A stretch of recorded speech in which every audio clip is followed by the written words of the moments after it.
scene like that does things to your stomach, doesn't it? Because it can and does happen. I didn't know the gun was loaded. How often have you heard that expression? How many heartbreaking tragedies do you suppose it has caused?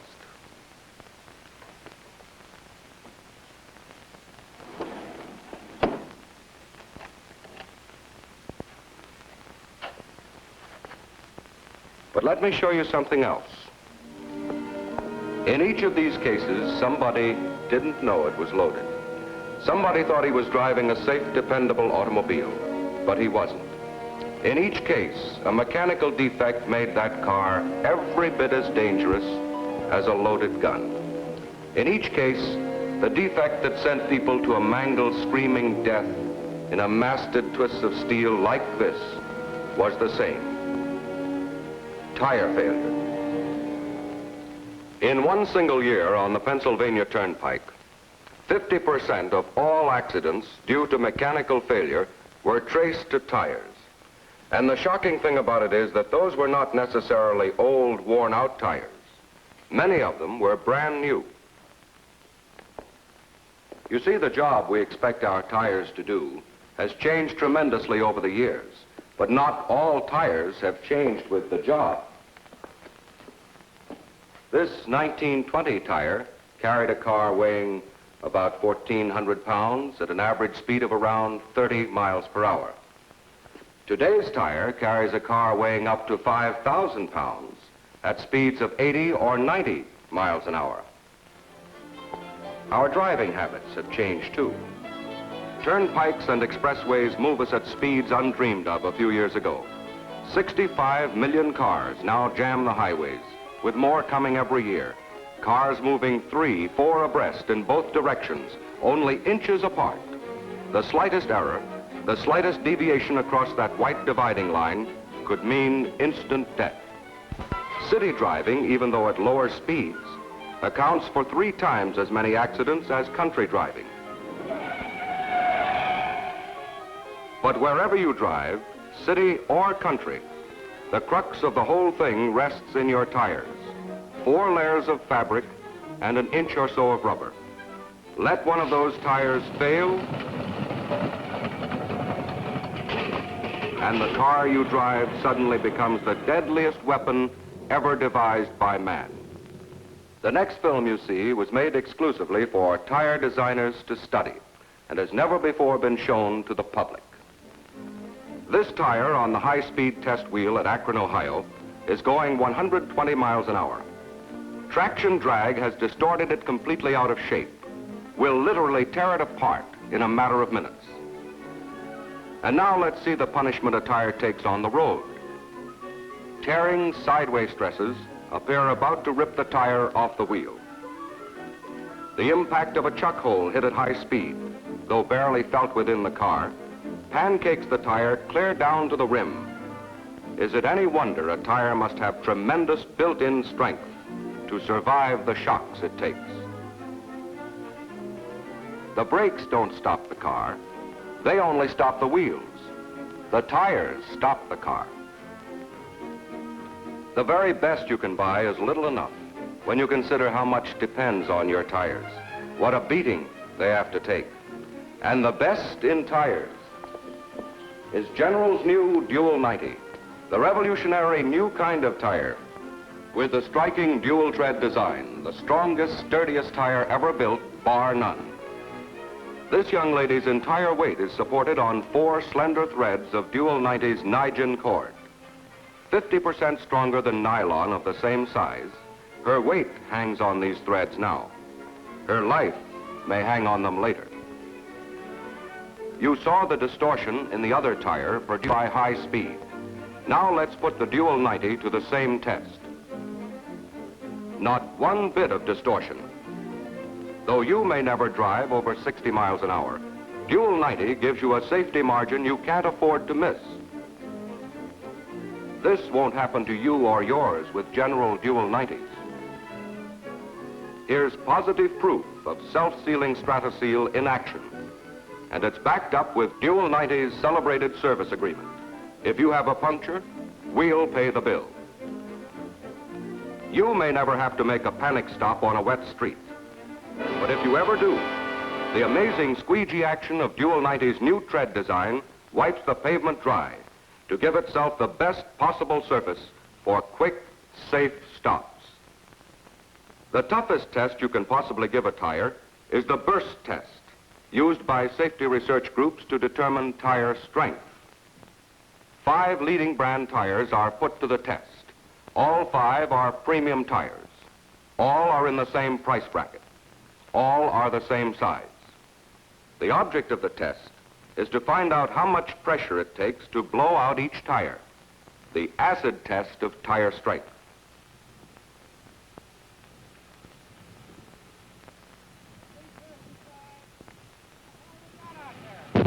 There goes the first one.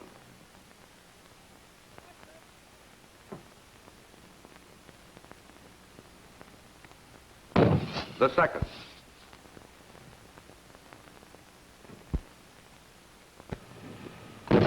The third.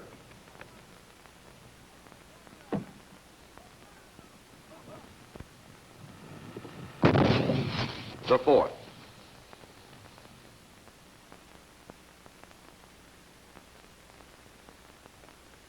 Only the Dual 90 remains intact.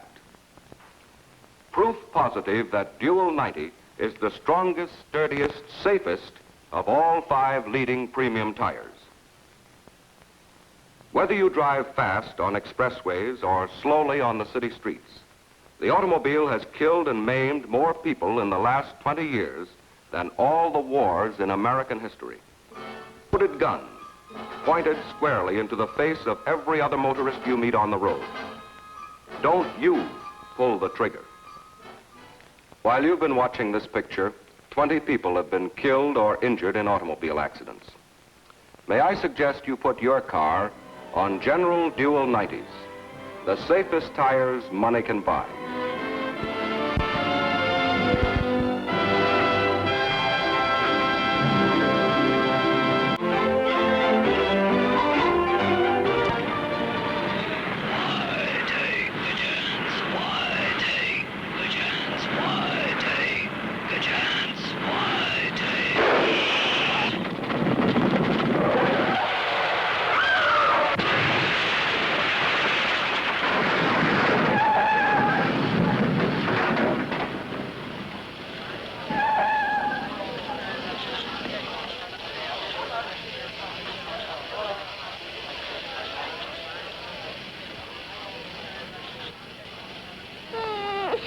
Don't let this happen to you.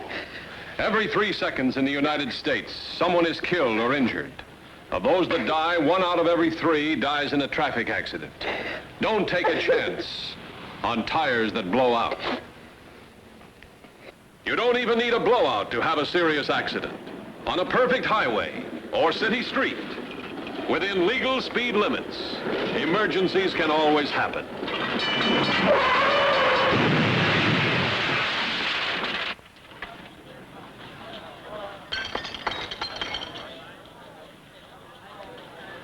Don't take a chance on tires that won't stop you in time.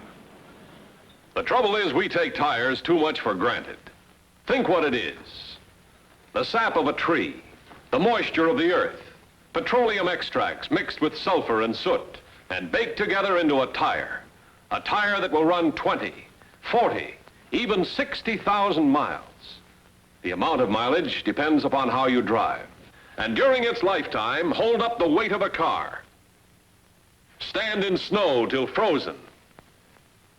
Be driven at high speeds over highways so hot they'll fry an egg.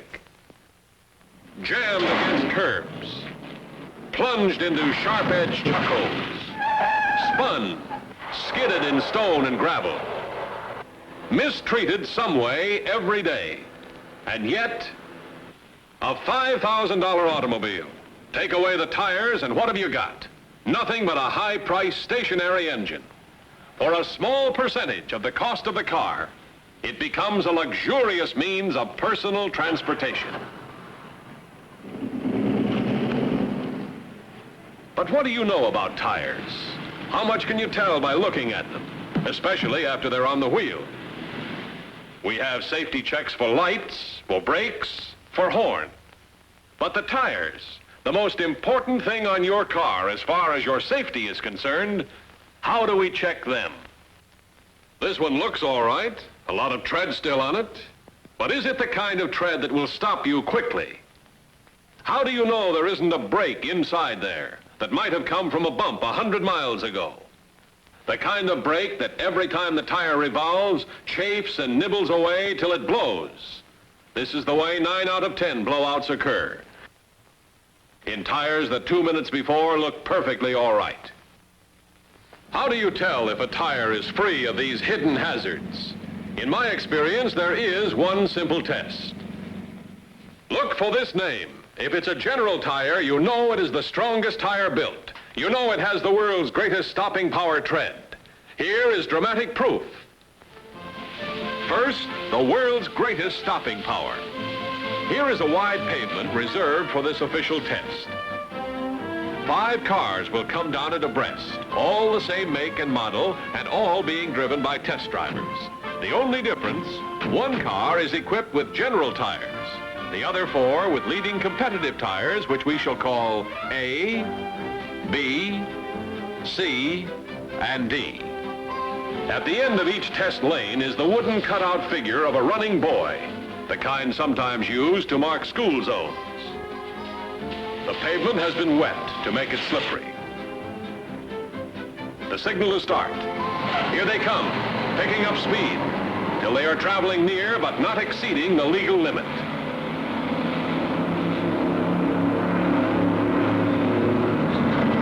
The signal for the brakes. Now watch. The one on Generals came to a quick, straight line stop. The running boy in front of it was safe. The others were not so lucky. The car on tires A stopped just as it hit the boy. B tires ran over its boy. The cars on C and D tires knocked the dummies galley west. Of course, we all face emergencies when we have to drive fast. I say again, why take a chance on tires that will not stop you in an emergency?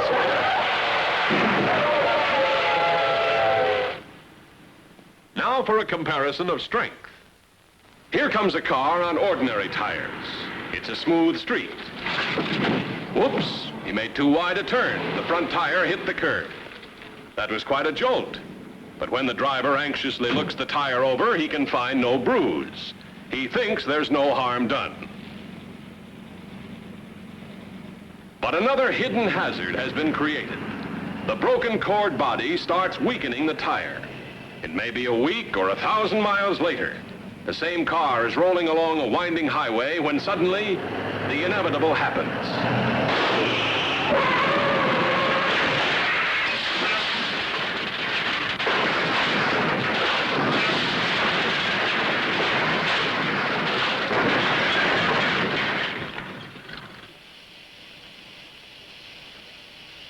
Every year, more Americans die in automobile accidents than were killed in the Korean War. Don't take a chance on tires that blow out. Only Generals are made with Nygen cord, the strongest, finest cord ever developed for tires. Made from nylon, processed by General to resist heat, stretching, bruising, or breaking. General squeegee tires have up to 50% more cord than ordinary tires, more than twice the strength. That's why Generals give you more safe miles than any other tire built today. Here is a repeat shot of that other tire hitting the curb. Despite the fact that there was no bruise on the outside, inside it looked like this, a break in the body, ready to become a built-in it again. Here's concrete island with a 10-inch curb. We'll back up and hit it at 6 miles an hour. Going so fast, he went over a second island. A curb that high is like hitting an abutment. And yet you can see there is no sign of a break inside. And just think, for all this extra protection, the extra cost of a General tire is only 5 cents a 100 miles. Ordinary tires have a safety factor of from 5 to 7. The General tire with Nygen cord has a safety factor of more than 19. 2 to 3 times the strength and protection. That's why Generals cost more. They're worth more. Don't tell me I don't drive fast. Ordinary tires are good enough. Sure, they're good enough sitting in the garage. They may be even good enough at 35 miles an hour, if you're the only car on the road. But driving today isn't like that. If you're only doing 35 miles an hour and the other fellow's doing 35, and you meet head-on in a skid or blowout, you come together at the rate of 70 miles an hour, which is the same as driving off a 10-story building. Ever see a car go off a 10-story building? Well, we thought the object lesson would be worth it. No driver will go over with it. The stuntman will jump clear, leaving only an old IMO camera bolted to the ready to shoot its last scene.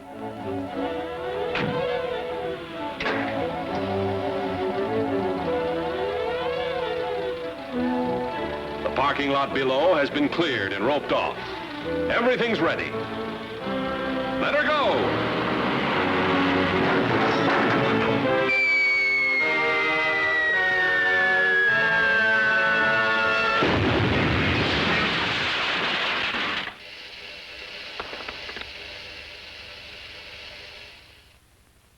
When you think of what might happen, why take a chance?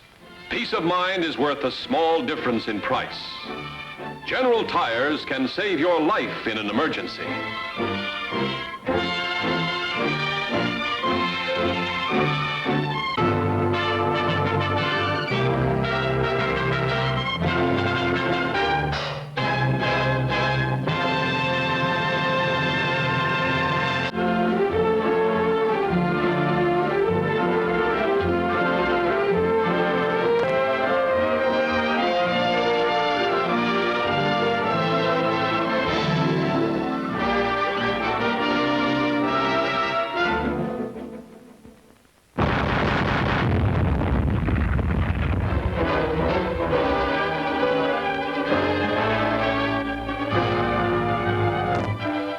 When sudden catastrophe strikes an American community, many thousands of units of blood and its derivatives may be needed.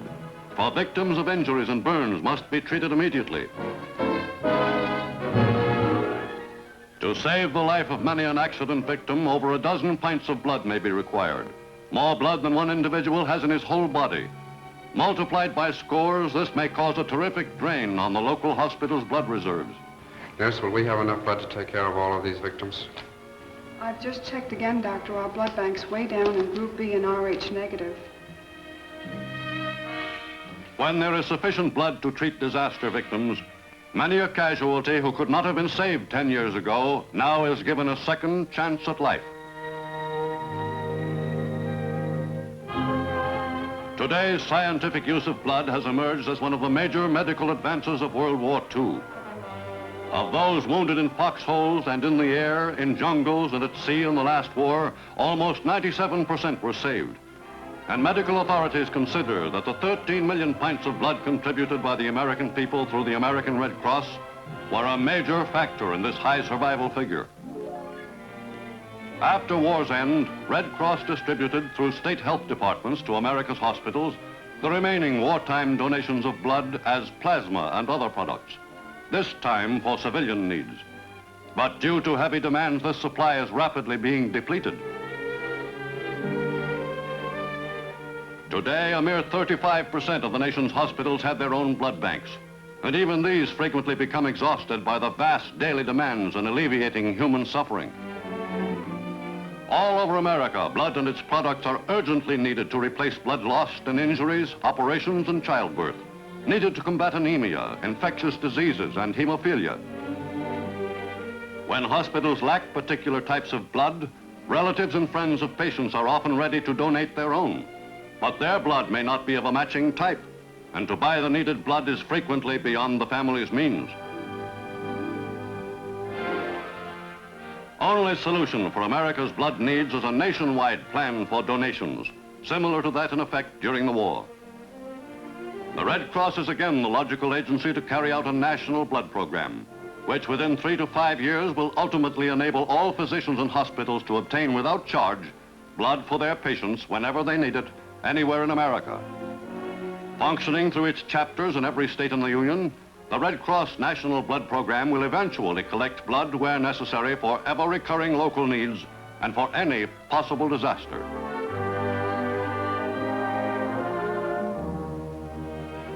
To meet countrywide needs, approximately 4 million healthy Americans between 21 and 60 must each give a pint of blood once yearly.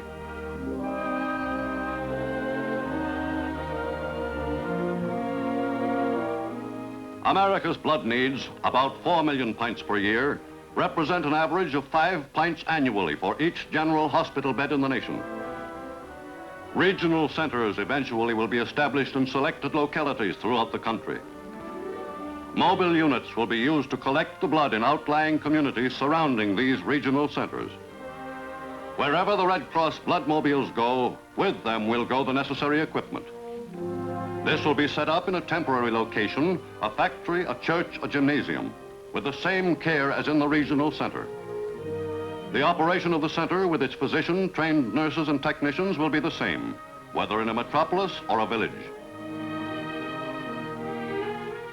The bottles of blood will be carefully packed in boxes which are refrigerated at between 4 and 6 degrees centigrade. Transported to the laboratory, each individual blood contribution will there be examined and typed.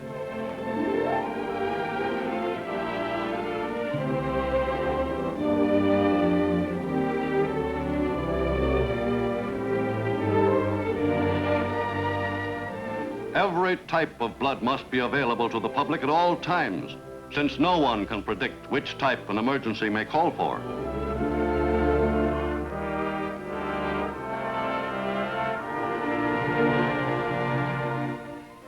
Recent research in blood has made possible the saving of the lives of many infants whose unusual blood condition would, but a few years ago, have doomed them to certain death. Processed for use as whole blood and blood derivatives, donors' blood will be placed in storage to be available to physicians wherever and whenever needed, for all persons regardless of race, creed, or color.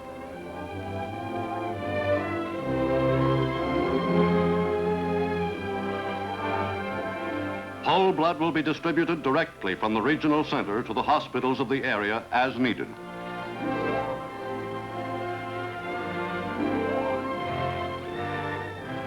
Whole blood not used by the hospitals within a specified time will be returned to the center for processing into blood derivatives. Scientifically reduced into components by skilled technicians, the original donations of blood will be reworked into liquids, powders, films, and other forms required for medical use. Eventually, blood fractions will be offered, such as serum albumin, used in the treatment of shock, gamma globulin, which combats measles, antihemophilic globulin, used in the treatment of hereditary bleeders, fibrinogen and thrombin, used in nerve and brain surgery, blood grouping globulin, used in testing and typing blood. Thus, when the Red Cross asks a donor for 30 minutes of time and a pint of blood, a human life may be in his hands. The blood donated may go into the veins of some man, woman, or child near death from an accident. It may save the life of someone badly burned in a fire or explosion. It will protect an infant from measles, serve as a protective covering in delicate brain operations, correct anemia, heal open wounds, prevent shock, and reduce the mortality in major surgery.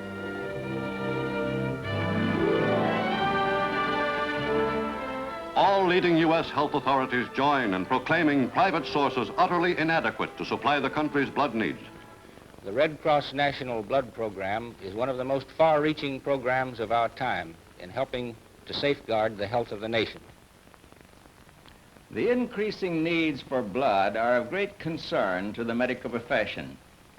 Recent discoveries and continuing research indicate that blood is invaluable in saving life, in preventing disease, and in alleviating human suffering. America's war veterans need blood. They are a continuing responsibility for all of us. The war proved the power of blood in saving lives. These gains must be applied in peacetime.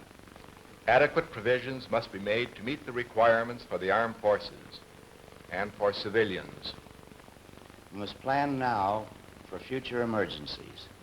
We must have a national program to provide blood for any disaster.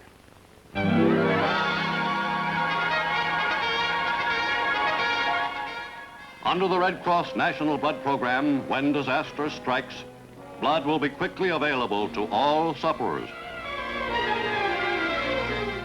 From the scene of any catastrophe, an urgent appeal invariably is made for blood. The call goes out to the nearest Red Cross chapter, and immediately the vitally needed blood and plasma are winging their way to the scene of the calamity.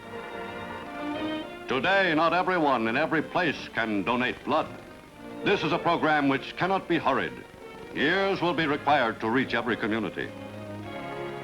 As ceaseless research reveals ever new blood products and new uses for old ones, and as the regional centers gradually expand into a nationwide network, new donors will have an ever-widening opportunity to save the lives and lessen the suffering of their fellow men in peace as they did in war.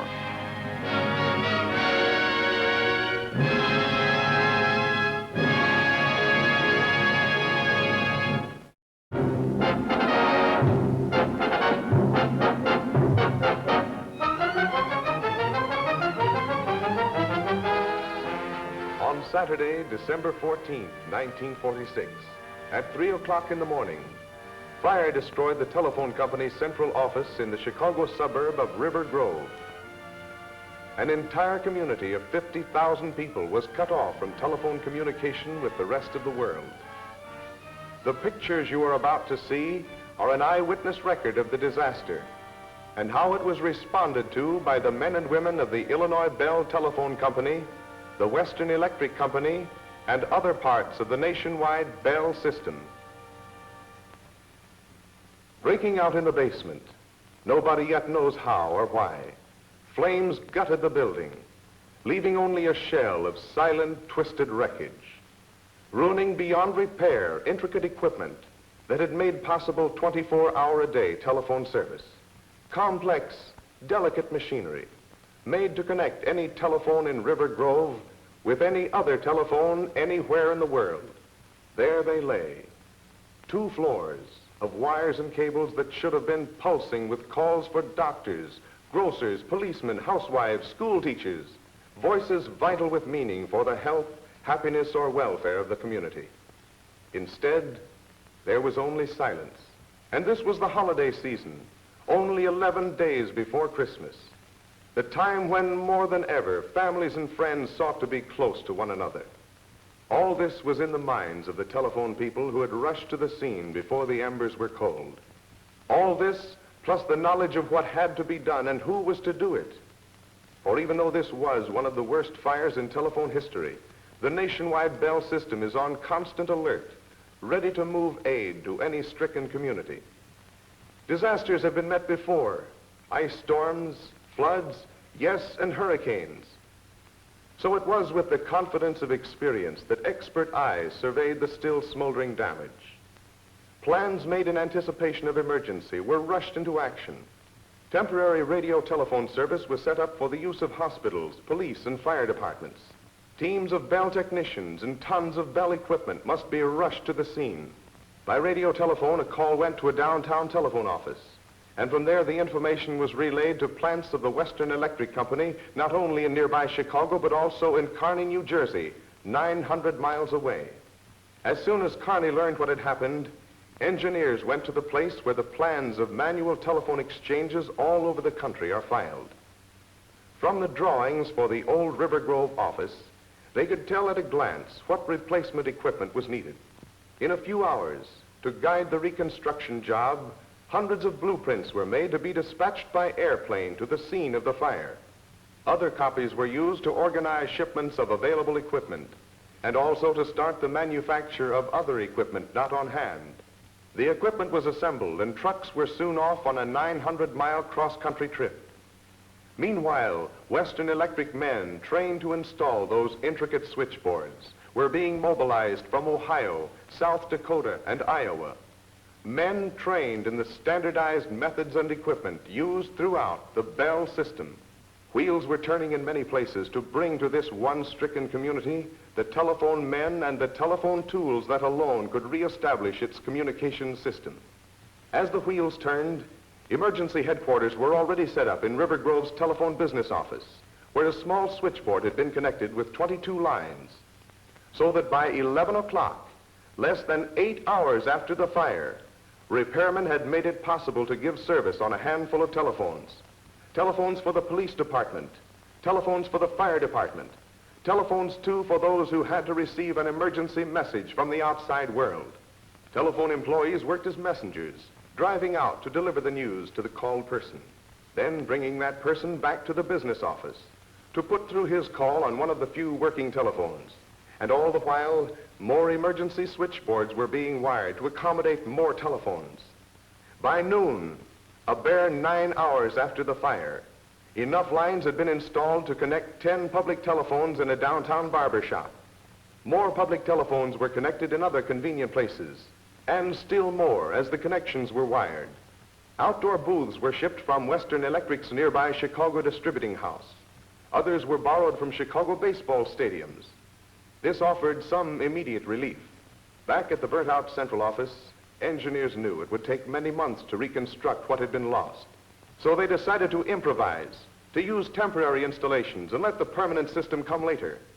With lots of help and plenty of long, hard work, yes, and with maybe a little luck, full service for River Grove might be restored not in many months, not in many weeks, but in only 14 days and nights. No time now to think of a new building. In a few hours, equipment would start pouring in, and there had to be a place to put it. Quonset huts were the answer, built by men who had learned how to build the fast way in Iceland, Ireland, Leyte, and Luzon. Scarce building supplies were rushed to the site as craftsmen speeded in from other jobs. Before the building started going up, new cables were going underground. Since 5:30 that morning, 2 hours after the fire, new installations had been planned, ready for the materials as soon as they arrived. The cable reels were routed to cable splicers who deftly connected wire with wire, knowing that each pair spliced meant one more telephone of the thousands needed. They worked through the day and into the hours of the night as linemen were busy wiring locations for the outdoor booths. Throughout the night, around the clock, work was speeded in all departments. Service representatives began writing thousands of orders. The carpenter's power saw ripped through planks of lumber fed by portable power units that also furnished power for the floodlights. But the night of December 14th was bitter cold, and bonfires afforded little warmth. Sunday, 24 hours after the fire, 13 days left to meet the engineer's deadline. The tired crew had worked all through the night and stopped now only long enough to gulp a cup of hot coffee. With the coming of morning, relief crews arrived and promptly took over. At the Quonset hut, gangs began putting up wooden sidewalls to make room for the equipment rolling west from New Jersey. A second hut was begun. The weather was no friend. The temperature nosedived. Snow began to fall, lightly at first, then more and more heavily. But work continued. Around the corner in the business office, the emergency switchboard was expanded through improvised techniques to carry 75 lines, and still more were being added. To handle the extra load, power equipment and storage batteries had to be installed. During the night, more outdoor booths had to be set up throughout the community. Regular public telephones, too, were one by one being connected where they could be most easily reached by the greatest number of people. Nevertheless, messengers continued working all day Sunday, when over 50 emergency calls were made possible by this service. At the Quonset huts, gritting their teeth through the cold and snow, the men heated the steel sections for the second hut with blowtorches so that the ceiling compound would adhere. And the work went on. By midnight Sunday, less than 40 hours after the fire, every major piece of equipment was either ready for shipment or already on the way. 30 massive reels of lead-covered cable containing nearly 1,000 wires had been specially made for this job by Western Electric in Kearney and already loaded on a special car attached to a fast passenger train. Sunday to Monday, 2 days and nights after the fire, 12 days before the deadline, 128 emergency lines were working in a community that had previously used thousands. By noon of that second day, not only did every doctor in River Grove have telephone service, but special emergency lines enabled railroad dispatchers to speed the shipments of important and perishable freight. Although the second hut was far from finished, the first had its roof in place as the first truckload of switchboard equipment, delayed by icy roads, arrived from New Jersey. Because the best available switchboards differed from the ones destroyed, operators were being trained in a rented dance hall using enlarged photographs of the new positions so that when the new boards were ready, no time would be lost in manning them. 3 days after the fire, Tuesday morning, the temperature hit 0. The scheduled completion date was only 11 days away. And then the first plane load of equipment arrived through the low-hanging clouds. It was followed by more planes, more truckloads, more train loads. Supplies streamed into the Quonset huts, supplies that made the men vow they'd beat the engineer's completion date. We don't need 11 more days, they said. We'll do the job in 8 and be out of the trenches by Christmas. 4 days after the fire, 7 days before Christmas, all equipment had been readied by Western Electric installers who now were set to tackle the biggest job of all, installing the switchboards in the Quonset huts that would become River Grove's temporary central telephone office. By the next morning, 5 days after the fire, 6 days before Christmas, Western Electric installers from Ohio, South Dakota, and Iowa were now hard at work. While they worked, the job went on. 345 tons of cable, 7 million feet of wire, 1 million hand-soldered connections, 1 mile of tunnel for underground cables, 17,000 feet of insulation board, 150 tons of cable conduit, and most of all, thousands upon thousands of hours worked with skill and will by operators, engineers, cable splicers, installers, clerks, accountants, test men, both on the spot and behind the lines, all to achieve the one goal in this trial by fire, the fastest possible restoration of telephone service for a community in need of it.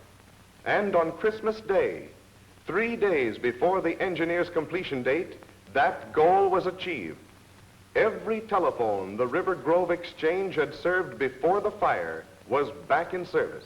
From the entire telephone organization to the community of River Grove, a present on Christmas Day.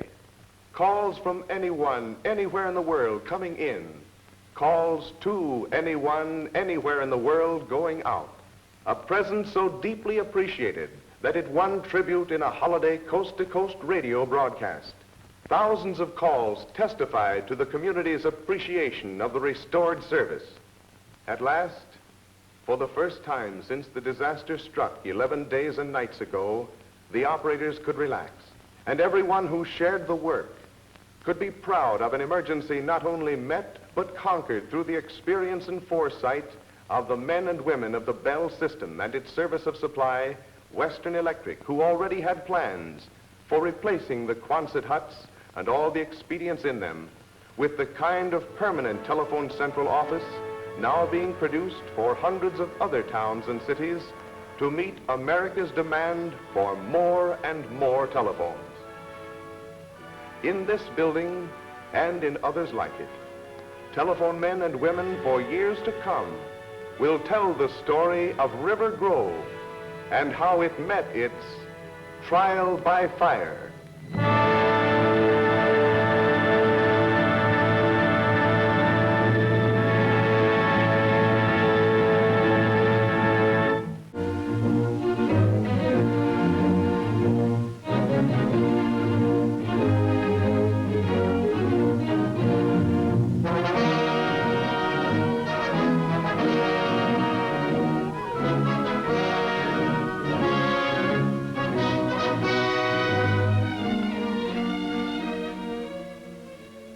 Our country is a big country, big in many ways, big in miles, in resources, in its population, and in its heart.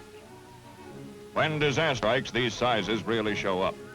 An example was the reaction of our whole nation to the suffering and hardship caused by the unprecedented snowfall which smothered the western plains during the winter of 48 and 49. It was no sudden catastrophe.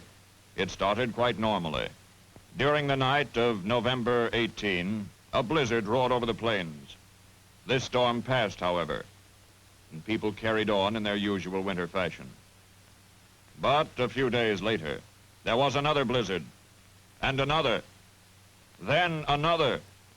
Huge drifts blocked roads and railways, piled up around towns, villages, and ranches, and left many completely marooned. 300,000 persons were bound in hardship and isolation. Over $3 million worth of cattle were in immediate jeopardy. Each day took its toll in human lives and dead cattle. Word flashed out to the nation: Western Plains, snowbound.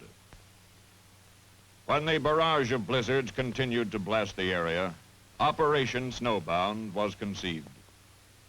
The Fifth Army tackled the 139,000 square miles of deep rolling white.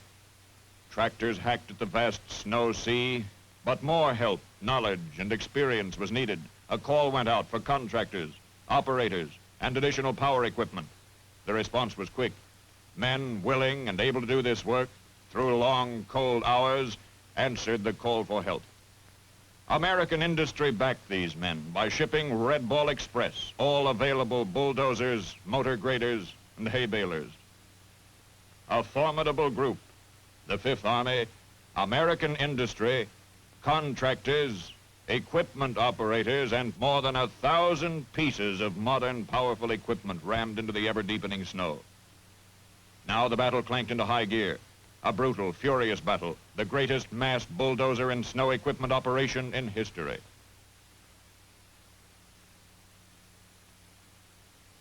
Bitter cold, 15 and 20 degrees below zero, joined forces with the killer blizzards against mere man and his machines. Motor graders battled stubborn ice-coated drifts day and night. Vicious biting winds punished the equipment operators and rescue teams. In this nip-and-tuck battle, food was delivered to isolated ranches, hay was dropped to starving, half-frozen cattle, and some main roads were opened. New snow and winds roared in from the Rockies, threatening to stop Operation Snowbound.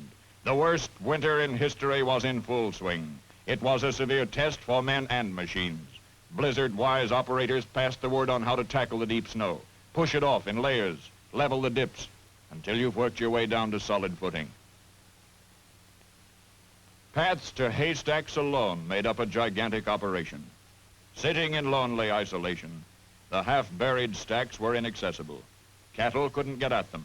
Fifth Army contractors and bulldozers opened trails to the feed and saved thousands of cattle. In many cases, whole herds were kept alive by these hard-hitting machines. Tough, steady power ripped life lanes in the vast white blanket which smothered the tremendous acreage of beef-producing ranches. Mountainous drifts crumpled. Slowly, the men and machines rolled back the snow. Sick, starving cattle needed hay, lots of hay, quickly. Range herds, still in good form, had to get to stacks for immediate feeding. Working around the clock was the only way to do the job. Cold, hungry, tired, and alone, operators kept their rugged tractors working, bucking, smashing, and pushing at the heavy ice-layered snow. It was a job for men, and men did it.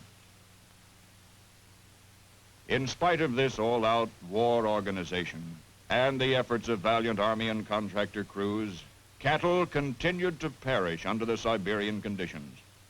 Ranch yards were littered with dead animals. Carcasses, dragged in from the range, were stacked for burial near the barns. Out in the range, dead cattle were grim monuments to the tragedy of the plains. An unknown number of calves perished on the blizzard-pounded range, and no accurate count will ever be compiled.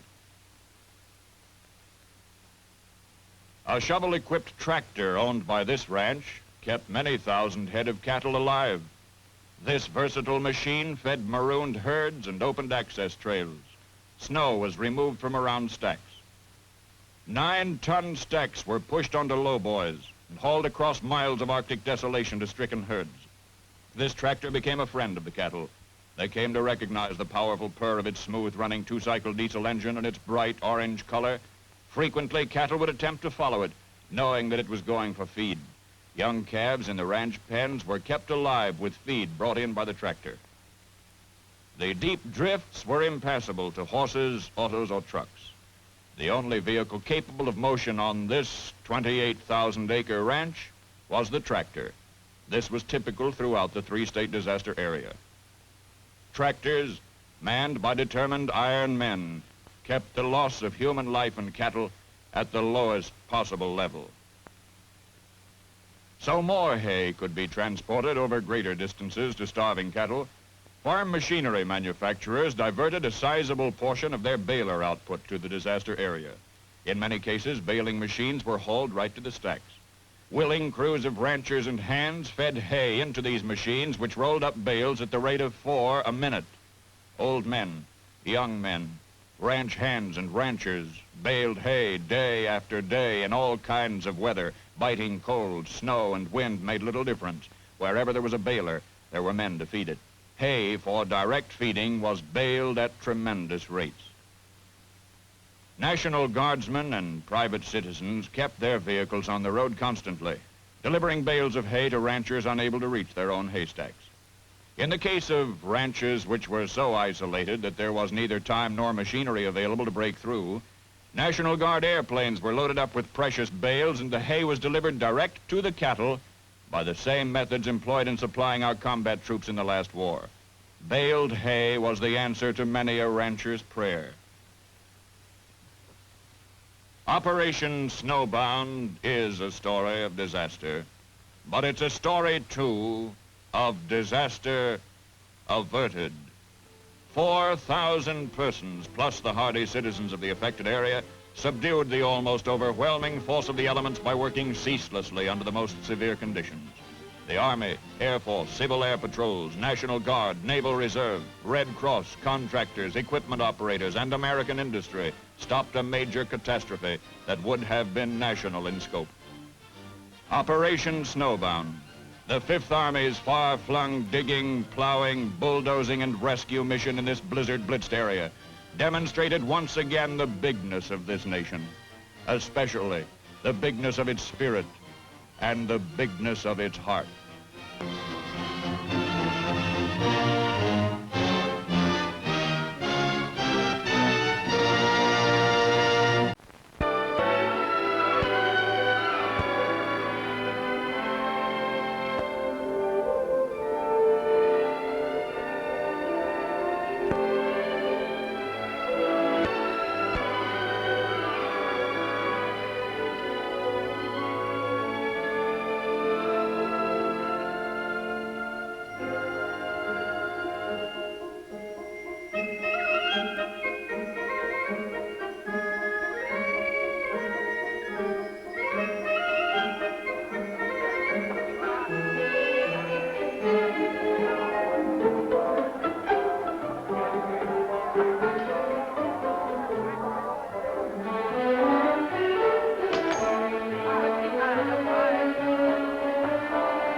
Attention!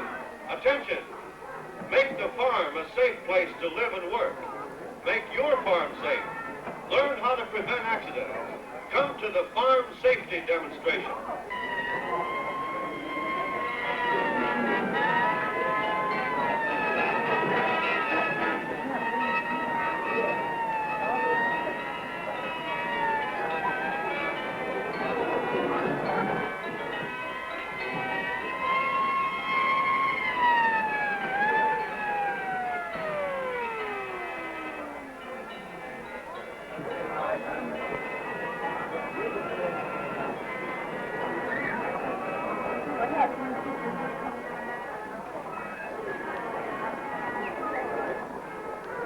Betty? Hello, Mr. Adams.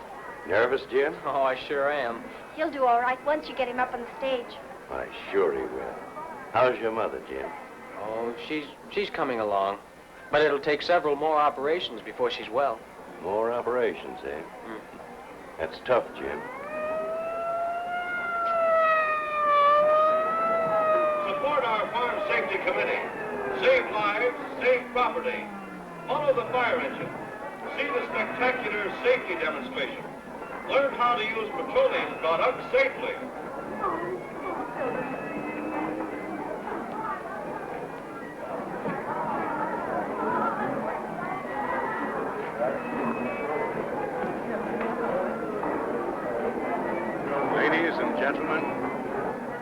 Ladies and gentlemen, on behalf of our newly formed Farm Safety Committee, I welcome you. Tonight, we are having a demonstration of the safe use of petroleum products on the farm. The fire engine wasn't just a publicity stunt. We may need their protection in some of the experiments with flammable liquids that we'll perform tonight. Friends, the farmer, the rancher, and all the members of our farm and rural families have no greater friend than petroleum and its many products. We till the soil, plant our fields, harvest our crops from the power we get from petroleum products. Petroleum heats our homes, cooks our food, develops power for good soil conservation practices. It lubricates our tractors, cars, trucks, machinery. Yes, petroleum is our friend. But if we use it carelessly or misuse it, our friend can become our foe. Using petroleum products safely is simply a matter of common sense. Yes, I know the sign is burning, and I'll tell you why. That sign burned up because the last word was painted on with phosphorus. Phosphorus, when it dries, will burst into flame at room temperature. That's how phosphorus acts. Every combustible material has its own way of acting. And every substance, when used wrongly, can present certain dangers. Now, here's a lemon meringue pie. Delicious. Nourishing, too. But let me tell you something about lemon meringue pie. Of course, we don't expect that you ever would try to carry a pie upside down.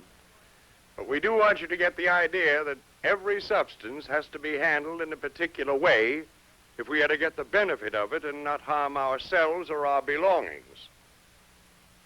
First, let's see how some different petroleum products act. Let's take the most common one, gasoline, something we use every day. Does gasoline burn? Turn on the spark, please. Gasoline seems to burn, doesn't it?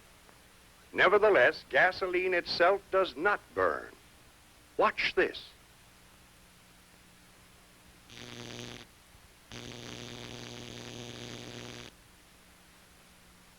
It's not the gasoline which burns, it's the vapors of gasoline which burn. That's true of all petroleum products. In fact, of all combustible materials, even coal and wood. What actually burn are the vapors given off by these materials at certain temperatures. The fact that gasoline vapors burn rapidly is very valuable. This rapid burning is what makes your car run and your tractor work. But it can also present certain hazards. Turn on the arc light, please. This is how you look when you pour gasoline from one container to another. All right, pour. But don't watch him. Watch his shadow. That's what burns. Those. Do you see what happens when you pour gasoline from a container, tank, or barrel? Do you see why a spark or a flame, even many feet away, can cause a fire? Now you can understand why the so-called empty gasoline barrel is dangerous. The liquid gasoline may be all gone, but the container is still full of vapors. Watch that shadow. Or take something you do pretty often, although you've probably never seen this view of it, refueling a tractor. Do you see how those vapors pour down over the engine? All they need to set them off is just one little spark. That's why the tractor engine must always be shut off and allowed to cool before refueling. Don't forget, a hot manifold can cause a fire as well as a spark. Here's another dangerous thing to do in refueling. The operator's in a hurry. I'll bet he'll overflow his tank. He doesn't know whether the tank will hold that much or not. Look at that. He could have avoided that by measuring his tank. If you measure your tank, you'll know whether it'll hold that much fuel. Now suppose when he starts the engine, there's a spark of some kind.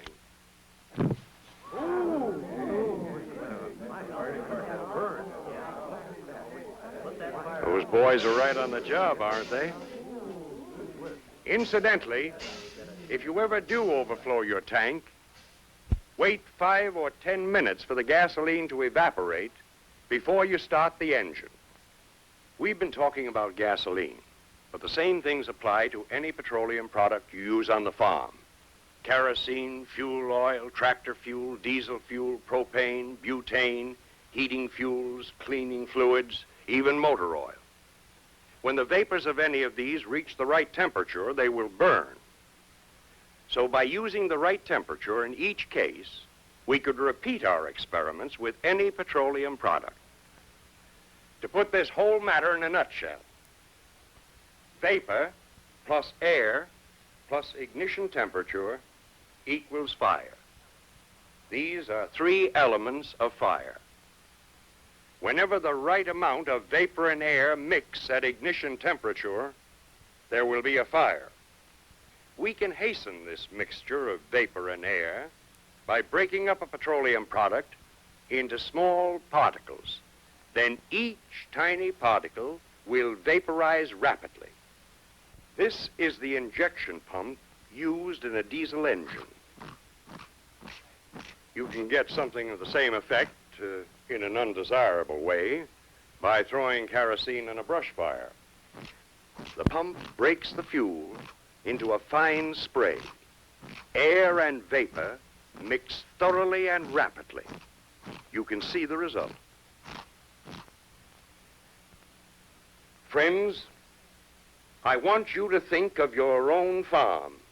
Think of how you and the members of your family are storing, handling, and using petroleum products. Are you storing gasoline safely, either in underground tanks like this, or in above-ground tanks, which are located a safe distance away from farm buildings? Different state codes require different distances from tank to nearest building. But national fire prevention authorities say that a distance of at least 40 feet from the nearest structure of any kind is needed for safety. Do you keep gasoline and kerosene in approved containers? A red container for gasoline, clearly marked gasoline. A green container for kerosene, clearly marked with the word kerosene. And do both containers have spring covers so that the liquid will not spill or release vapors? Smoke when you're near gasoline or tractor fuel. Remember those vapors. Don't use gasoline for cleaning clothes. Use a special cleaning fluid. And go outdoors to do your cleaning so that vapors cannot collect in dangerous amounts. Petroleum products are the basis of modern farming and modern farm life. When we use them correctly, and for the purpose for which they are made, the products of petroleum are our most valuable servants. But it is up to you. It's up to each of you individually to answer the question. Will petroleum be your servant or your destroyer? The answer depends upon how carefully you handle petroleum products and on whether you use them only for the purposes for which they were made. Do you know that in 1 year, 536 people were killed in fires that started because somebody threw kerosene or tractor fuel into a stove to get a fire going quickly? Kerosene vaporizes almost instantly in the presence of heat. It doesn't need a fire to vaporize it or ignite the vapors. A red-hot grate or firebox will do it. Watch how kerosene vaporizes on this warm metal plate. When more kerosene than that little spoonful is used, and the vapors are confined in a stove, this is what happens. And if you're hurt or killed, it's not kerosene's fault, it's yours. Oil companies don't make kerosene to be thrown into a firebox. People buy a bathing suit and go out and get drowned. But you can't blame it on the bathing suit. Now, what usually happens when there's an explosion like that is that the person drops or throws the container. In that way, more kerosene is thrown on the fire, on themselves, and all over, and the fire spreads that much more. Never use petroleum products for starting or bringing up fires.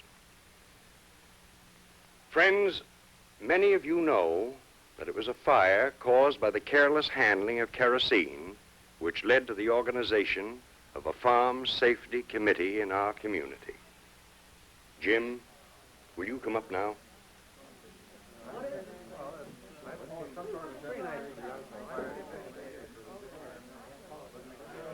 Ladies and gentlemen, permit me to introduce Jim Benson. It was at Jim's house the fire happened, which made us realize we must organize for safety. Jim is going to tell us the story of that fire. All right, Jim. Well, ladies and gentlemen, we had a fire at our house, a bad one. It started with throwing kerosene in the stove. But I'll tell you that story in just a minute. But first I want to say a few words especially to you young people. They say that we're a bit careless sometimes. Well, maybe we are. But we've got a lot of living to do. And sometimes we're in a hurry to get at it. But it's tough to do much living if you're badly burned or crippled. And it's impossible to do any living if you're dead. Fellas and girls, young people ought to be the most careful people of all. Why? Well, because we've got the most to lose. We've got our whole lives ahead of us, and we've got the whole thing to enjoy. We want to make farming the best occupation in the whole world. And it can't be that until it's safe. Safe for you, safe for me, and safe for our families, and for the families we're going to have. Oh, and you older folks, I don't mean to leave you out or anything. We've all got to stick together. Well, it was 5 months ago yesterday that we had that fire. And Mom's still in and out of the hospital. It'll take lots and lots of operations before she's well again, too. I wasn't home when the fire started. I'd spent the night over at my uncle's. And the next morning, when I was on my way home, the fire engine came along. I guess Dad had made the fire in the morning as usual and went out to do his morning chores. The baby had been upset that morning.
baby asleep? Yes, she finally dropped off. Oh, that's good. Hey, Jim back yet? He should be back any minute now. Where's the ball, Mom? I think it's behind that box over there. He said he'd be back in time for breakfast. Hey, listen. Don't you make so much noise. You wake up the baby. Zip up your jacket. Okay.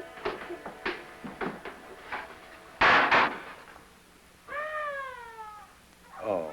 Oh, I suppose I'll have to go up. No, I'll go up and get the baby. You get breakfast started. I'll bring the fire up right away.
House is on fire. Call the fire department. Call it out here.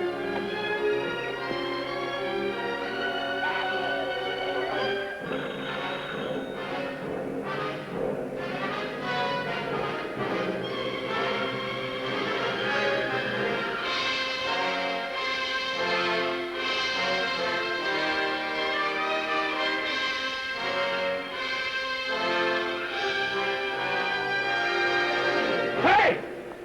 You can't go in there. I got a baby. The baby's up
We've got to get her to the hospital.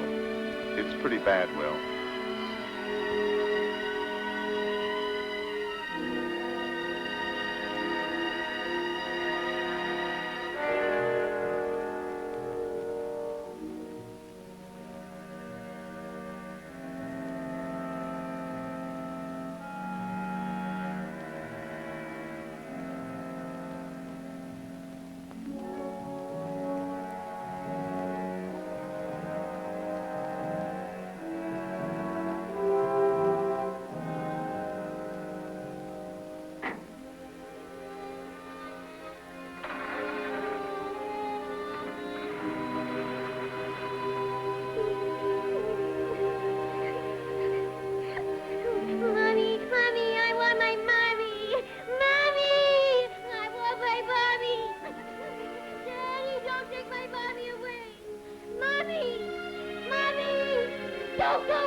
I pray I'll never forget it.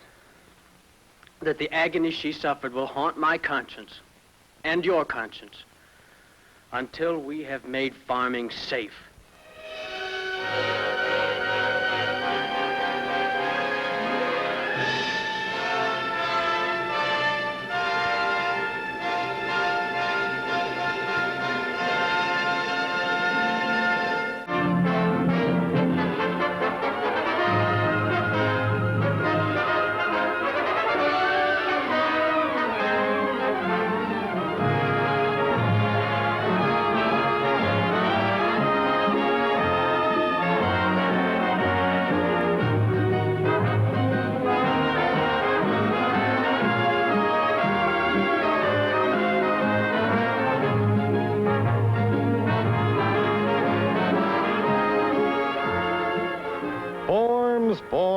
Forms. Application, physical, Social Security, insurance. Seems there's a million of them that first day on the job.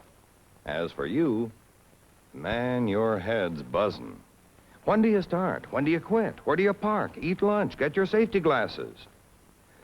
Well, if you're like Mike Riley here, you just listen and try to soak in as much as you can. But you've got your doubts about how much of it you'll really remember. Then, first thing you know, you're meeting someone new again. Another new face, another name to remember. He's the fellow who's going to get you started, introduce you to your foreman. Sure, chances are you're still puzzled about a lot of things. But what can you do except go along and hope for the best? So you put on your safety glasses and try to act sure of yourself, like an old-timer. But just the same, you can't help wondering whether you'll catch on quick enough, whether you can get ahead here, and most important of all, whether or not you'll like the people. Yeah, the people. How will they be to get along with? Will they be friendly? Will they go along with the guy till he catches on? Well, maybe we're prejudiced, but we think we've got a swell bunch of fellas here, and we hope you'll think so, too. Because we want you to stay a long time, get to be a regular in our team.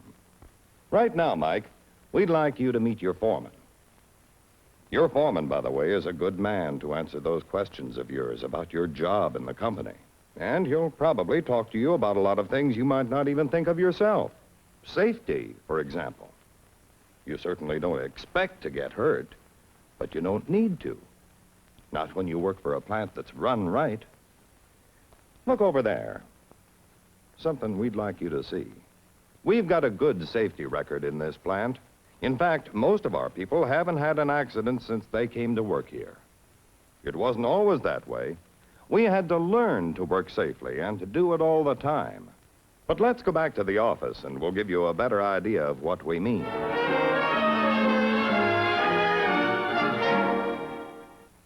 Yes, like we said before, it took us a long time to learn that we didn't need to have accidents. But, brother, we sure had our share of them. Look at all these accident reports. Believe me, we found out these accidents didn't just happen. No, sir, there's a reason every time. In every case, there's a cause. Here's one. A wrench slipped and the worker's hand hit the sharp edge of a frame. When we checked into it, here's what we found. Not only was the man using the wrong wrench, he was using it incorrectly. Pushing instead of pulling. And now here's another one. Climbing a ladder and carrying a load at the same time. And that's a dumb stunt that used to hurt a lot of our men. And so did this. Backing a power truck without looking. It's almost a surefire way to cause trouble. Well, looking at these reports certainly showed us that the unsafe use of tools or equipment was causing us a lot of accidents. And there was another big cause. Look at this. Lifting improperly. You betcha. And there are all kinds of ways to lift wrong. Like this. Lifting with your back bent. It's smarter not to try it because the legs are a lot stronger. Gripping insecurely is another bad practice. It's just as easy and a lot safer to get a good, strong grip on things so they don't slip out of your hands. Here's another bad one. Lifting in an awkward position. Mighty tough on the back. Yes, and tough on a paycheck, too. Well, we looked over a lot of these records and realized just how much trouble these things were causing. Then we went on from there. What we did was to make some rules for ourselves. Rules that grew out of the accidents themselves. You see, the way we figured, if there was a reason for every one of those accidents in the first place, why not take that same reason and turn it around? That's right. Make a reason for safety. Maybe you noticed some of our safety posters as you came in. Sure, you might say to yourself, that's okay. But what do they expect me to do about it? All right. Our first job, of course, is to get the work out. Sure, and some of it's pretty dirty. Now, nobody expects a plant to be so clean you can eat off the floor, but we do expect it to be clean enough to make it safe. There is no one of us who is so busy that we can't take the time to straighten up when we finish a job, to pick things up and put them away. Call it good housekeeping or whatever you want. We like to keep the place clean. And here's another rule that we made. If you could have seen what was going on in the plant, you would have known why we needed it.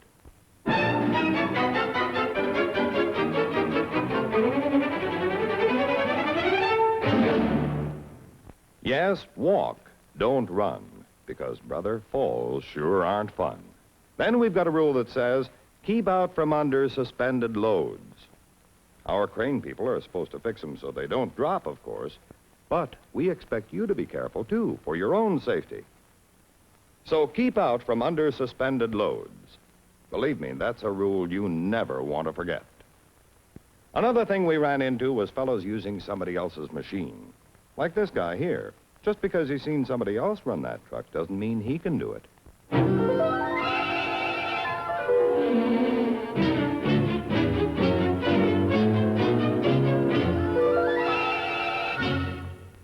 That's why we say unauthorized use of equipment can lead to trouble.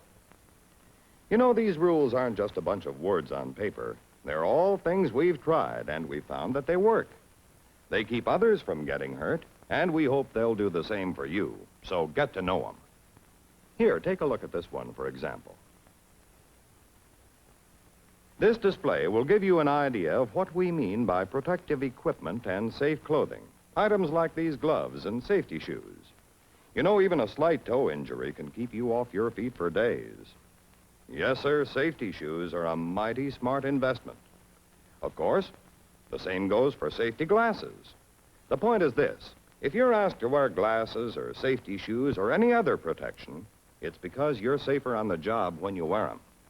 Look at this test we made to demonstrate the danger of loose, floppy clothing around machinery. Boy, this ought to make anyone think twice about the kind of clothes they wear to work. And machine guards, that's another thing. A guy'd have to be a dope to take them off or tamper with them. If anything happens to those 10 fingers, well, you're the big loser. And here's another rule to think about. Never too small to get first aid. Thank goodness most accidents don't send a fellow to the hospital. Although this guy using that dirty rag is sure asking for it. The big danger in small injuries like cuts and scratches and bruises is that they don't hurt enough. Something big, sure, we have it taken care of. But a little thing, heck, we can't be bothered. It's nothing, we tell ourselves. And we're right. It is nothing if we take just a few minutes to get first aid. Now, here's another tip that any old-timer would like to pass on to you new fellas. Don't be afraid to ask questions. Sure, it might be easier to go ahead and do something without asking, but it's a lot safer to make sure. Take our word for it. When you're in doubt, you'll save yourself a lot of headaches just by asking questions. Wait, we'll show you what we mean. Here's a fellow with a problem. Where to put that load he's got? Should he go to the trouble of hunting up the foreman? Or should he take things into his own hands? Whoops. Well, that wasn't so smart. So let's try it again. That's right. Let's start from the beginning. Bring the load back in again. But this time, let's be smarter. Let's call the foreman over. Tell him what it's all about. Chances are it won't take him long to size up the situation, know what has to be done. You'll make it a lot easier on yourself by asking questions. No matter what the problem, you're not the first one who's had it. Depend on your foreman to give you the right steer, to tell you the easiest way to do a job, and even more important, the safe way of doing it. There are a lot of things about your new job you'll have to find out for yourself. There's no substitute for experience. But we hope the things we've been talking about will help get you on the right track. Boiling it down, there isn't too much to remember. Actually, there are 4 big things. First, know the safety rules and follow them. There's a reason for every one of them, a good reason. Second, ask questions if you're not sure about the safe way to do a job. You're sticking your neck out if you don't. Third, wear safe clothing and use necessary protective equipment. And fourth, get first aid, even for minor injuries. Remember these 4 pointers. Throw in a lot of common sense, and you're bound to make out okay. One of these days, you'll be laughing about all the little things that bothered you at first. You'll suddenly discover that you don't feel strange or new anymore. Who knows? You may even be making suggestions about a better or safer way to do a job, maybe. Like the missing guard on this machine, for instance. That's something your boss would like to know about, to take care of as soon as possible. Anything that makes a job safer is good for you and for everybody in the place.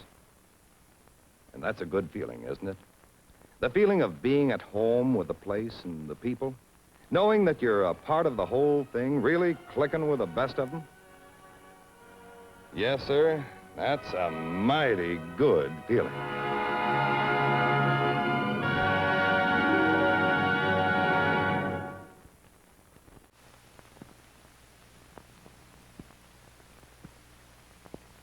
They'd say it was an accident.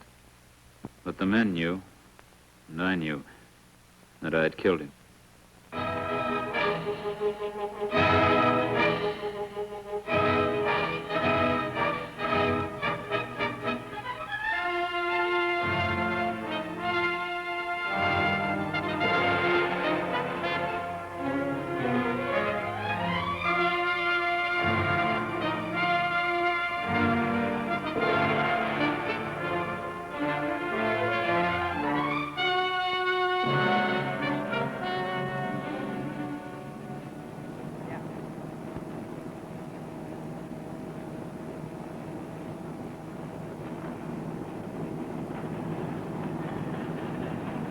Our mill was an average one.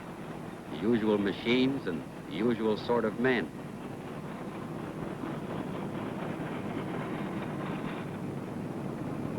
There was Mac on the bandsaw. And Wilson boring his square holes.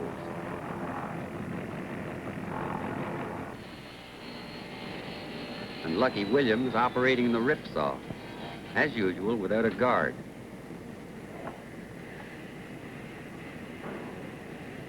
Williams didn't like guards, said he worked better without. He was inclined to be careless that way. The superintendent had to keep warning him, but it was hard to make Lucky understand. "My work's all right, isn't it?" he used to say. And it was.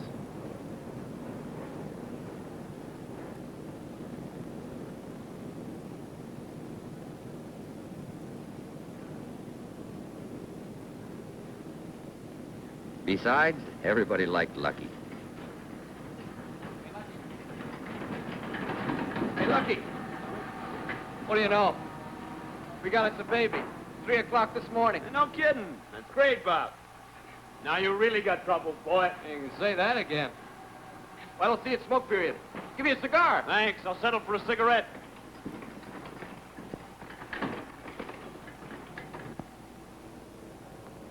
Old Armand Trottier operated the shaper. He worked to a different plan. Everything always clean and in good condition. You'd not catch him working without the guard. Not anymore.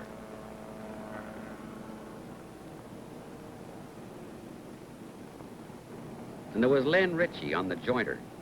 As a rule, he was average careful. Jointer was a bit safer, perhaps, than some of the other machines. Still, she was designed to cut.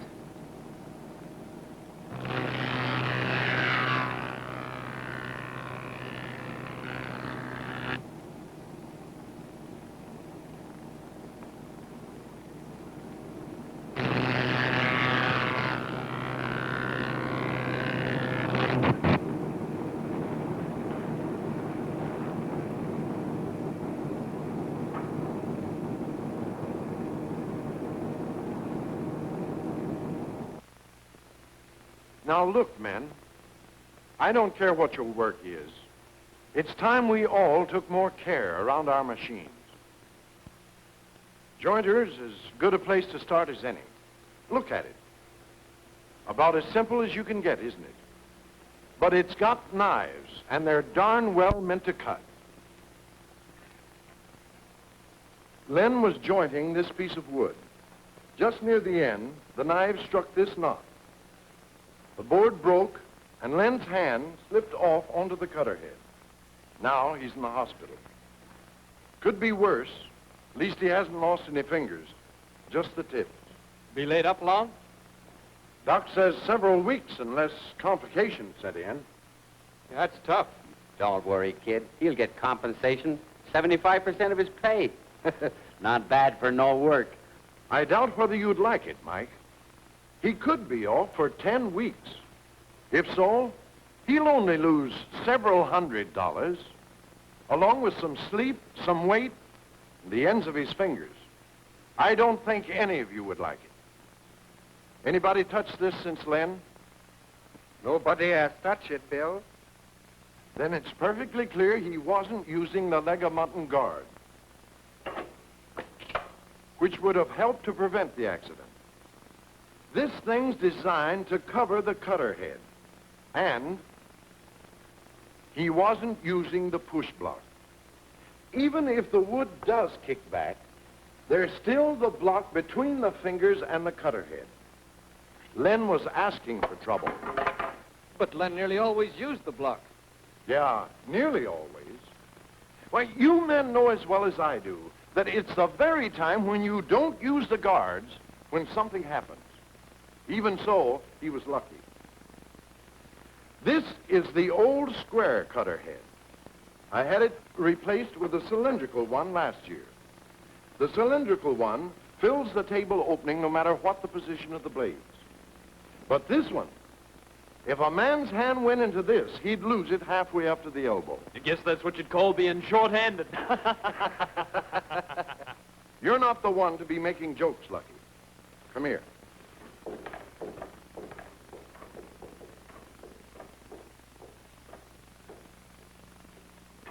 Nice and tidy. Guard's good and safe up here, too. This is no ornament, Lucky. And a rip saw is no toy. This guard does you the favor of keeping your hands off that saw. And another thing. That rim travels at about 200 feet a second. Now, suppose you're feeding a board through. The saw grabs and throws it back. That means this piece of wood starts back at about the same speed. So a hunk of wood hits you going the speed of a bullet. It tears into your guts. And if you don't die, you're all washed up as far as working anymore. Okay, Bob? Now, this is meant to help guard against kickback, too. You see these dogs? They slide with the wood, but dig in the second it starts back. The splitter here keeps the wood from binding. And another thing that helps, Lucky, okay? Always work with your saw high, out of the table as far as she'll go. Now look, you've got it raised about 2 inches, right? Yeah, sure. Well, the general direction being traveled by the teeth as they cut now is this way, back towards you. That's the way she'll try to kick the wood. You've got to push against them.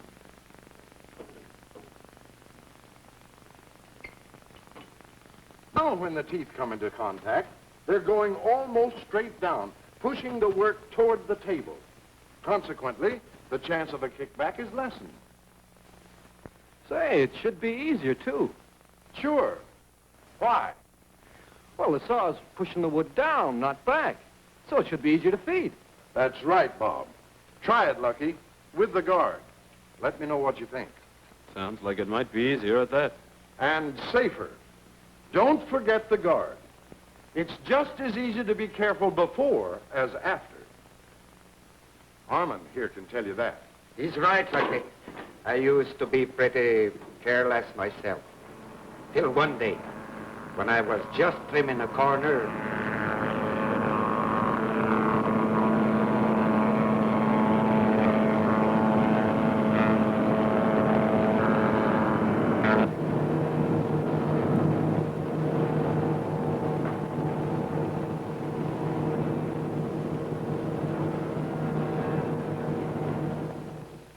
And of course, I was laid off for quite some time.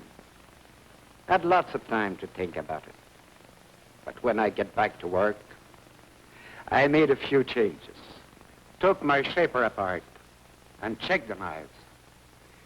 They were worn too short. The collars couldn't get a good grip. That's what happened to me. The knives got too loose.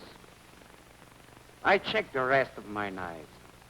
Threw out all the ones that were getting short. Did another thing. Turned the knives over so that they undercut my work instead of top cutting like I used to. This way, there was always the work between me and the knives. Then I made me a guard, good one, held the word snug. Now, if anything slips, my hand hits the guard. Ever since then, I've had the safe machine. That was 15 years ago. I haven't had an accident since, and I aim to stay that way. Things went well after that. There was a new man filling in for Len Ritchie on the jointer. He was doing okay. Always used the guard and push block. Even Lucky Williams was doing better.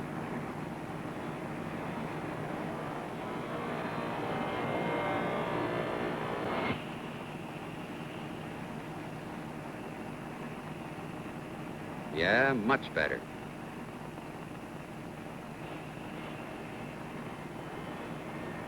But habit is mighty hard to break. He was soon back to his old ways, fast and careless.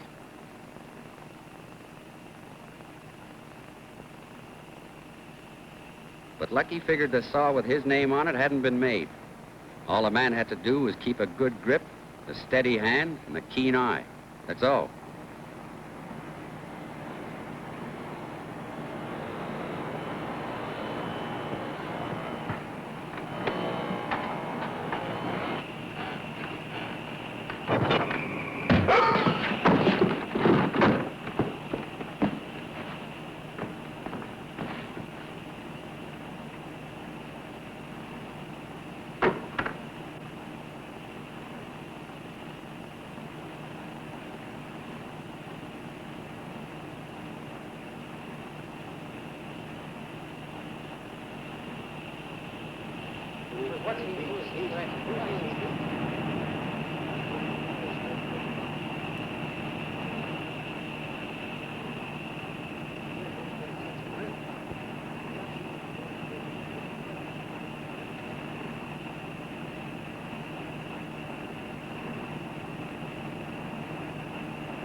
I knew then that I, Lucky Williams, had killed a man, sure as though I'd done it with my own hands.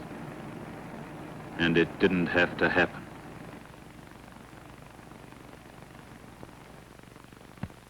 Parents and teachers tell you many times when they said, stay away from electrical wires. All of our lives we're cautioned to be careful crossing the street, not to play with fire, to stay away careful crossing the street, because we can see those cars whizzing by and we can hear them. And we know that if we're hit by one of them, they can hurt us terribly. And we've all been close enough to fire that we could see it, we could feel it, we could hear it. And we know that if we get too close, it can burn us severely. But this not touching electrical wires, that's harder to understand, isn't it? For normally you can't see electricity, or hear electricity, or feel electricity until it's too late. Oh yes, you can see the job that electricity does for you. That's burning your lights, turning your motors, cooking your food, and many other things.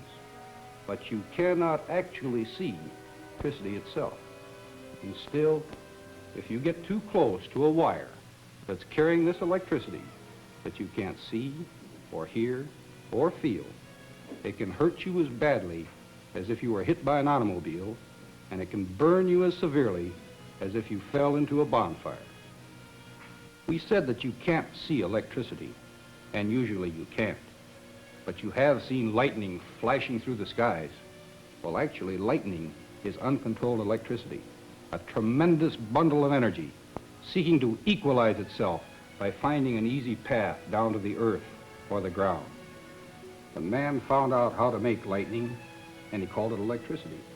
And he found out how to control it by sending it over these wires and through this. But electricity doesn't want to be controlled. It wants to get to ground just as fast as it can. And if it can find a path, it will take it, releasing this burst of energy.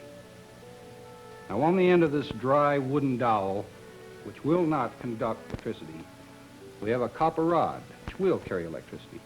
And if we take this copper rod and provide an easy path, 10,000 volts, arcing to ground, this is why we call electricity controlled lightning. Unfortunately, this copper rod is not the only material that will conduct electricity. There are many others. One of these is the human body, your body, my body. And if we place our body in such a position that it can complete the path of electrical energy to ground, we can be seriously injured, if not killed.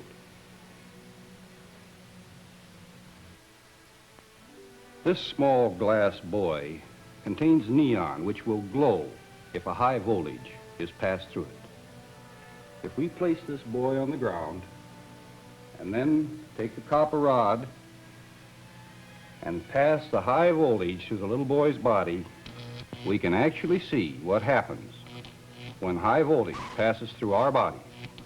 It is burned and charred, we die.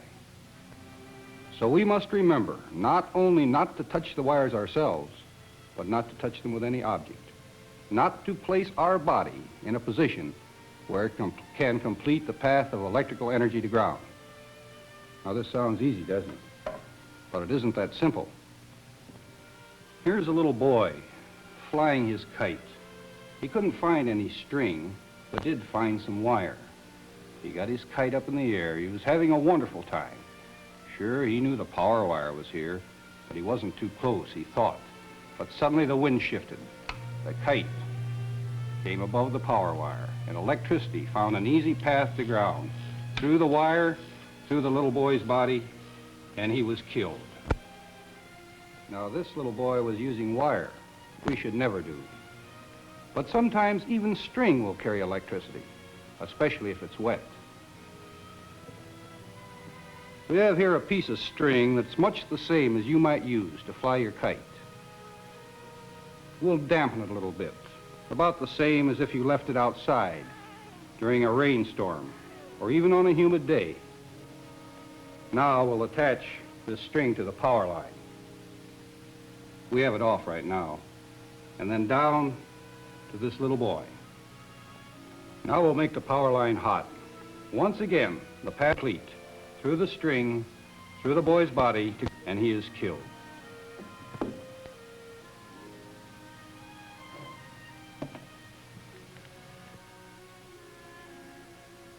And then there's another kind of string. We've seen it at Christmas time. String like this, that has a piece of tinsel wrapped through it. Well, that tinsel will carry electricity, the same as wire. And if you use string such as this to fly your kite, the results can be the same as if you were using wire. And even if you're using a good dry string to fly your kite, if for some reason either the kite or the string should come near a power wire, let go of the string. It's much better to lose your kite than to lose your life. Now, what we've said about the flying of kites also applies to the flying of captive-type model airplanes, such as this. Airplanes of this are controlled by fine wires which go from the airplane to the operator. And if either the plane or the wires come in contact with a power line, the results will be the same as if you were flying your kite with wire.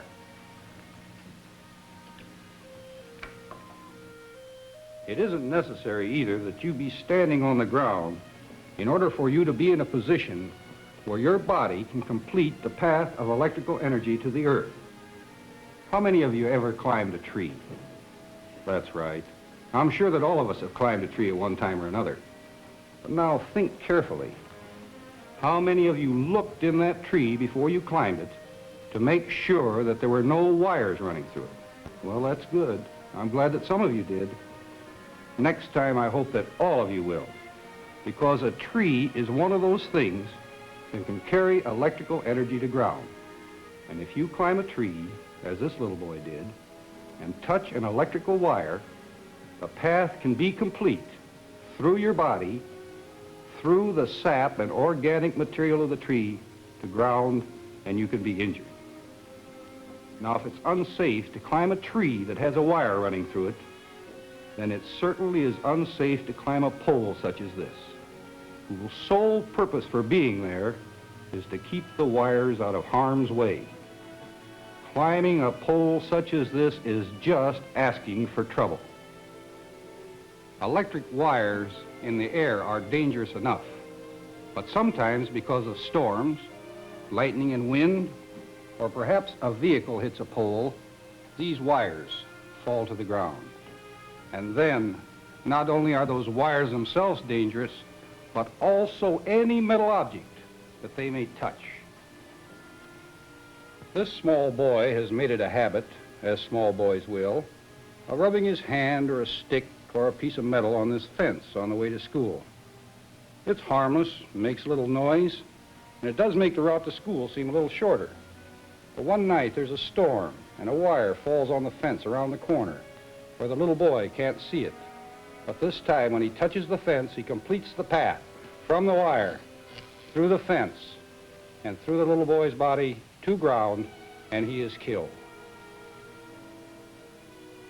This also applies to automobiles and trucks if a wire falls on them. Being of metal, the path of electricity to ground can be completed if they are touched. But here's something real important to remember. If you are in or on a vehicle and a wire falls across it, you'll be all right as long as you stay in or on the vehicle. You see, you're the same as a bird sitting on a wire.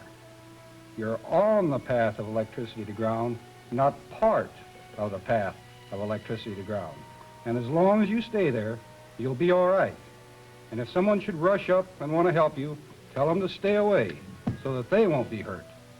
Tell them to call the local utility to remove this wire. You stay on the vehicle until those trained men arrive.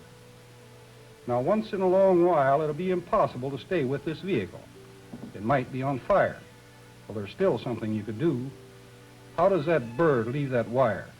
That's right, he flies. Well, of course, you can't fly. Open the door of the vehicle away from the wire. Stand on the outside and then jump as far as you can, making sure that you don't touch the vehicle and the ground at the same time. If you do this, you will be all right. But do this only if absolutely necessary. Stay with the vehicle if the wire's on it and you possibly can. Now, we've been talking about power wires, and you might ask the question between a power wire and a telephone wire. Well, the answer is easy from a safety standpoint. You don't have to know the difference. You should treat wires as though they were power wires. For sometimes a power wire can fall across the telephone wire, and that telephone wire can carry as much electrical energy as the power wire. Again, treat all wires as though they were power wires. We should also talk for a moment about the electricity in your house. Here, the electricity is not as powerful as that carried in these high voltage lines. The high voltage is put through objects such as this and changed to a smaller amount where it goes into your house where it can do its job. But the electricity in your house is still powerful enough to kill you if not treated with care. 1/25 of the amount of electricity needed to light this bulb can, if it passes through your body, kill you. I'm sure that none of you would play with these wires outside your house. But did you know that the electricity in this wall plug is the same? Well, it is. And you should not play with this wall plug for the same reason that you shouldn't play with those wires. It can hurt you. A toy that uses electricity, remember there's the same power in that toy as there is in the wires outside your house. And make sure that the toy and its cord are in good condition before you use it. Now, these are not things that affect you only as children, but things that you should remember always. For as you grow older, the toys will become electrical appliances. And when you have your own home, or even now helping your parents, there are jobs to be done, such as painting, replacing the guttering, putting up television or radio antennas, trimming trees that will bring you close to power wires. And perhaps some of you boys will grow up to operate equipment such as this, which can be swung into a power line just as a kite can, and with the same results. With all of these things, remember, there is a power in that wire that you cannot see or hear or feel, but one that can hurt you terribly if not treated with care. You know all the wonderful things that electricity can do for you. Now we hope you know what electricity can do to you. We don't tell you these things to make you afraid of electricity. You're not afraid of automobiles. You're not afraid of fire. But you do respect them. We ask only that you use the same respect when near power wires or equipment. It isn't possible to have a sign such as this on all wires. But we hope that when you see a wire, you'll remember, danger, high voltage.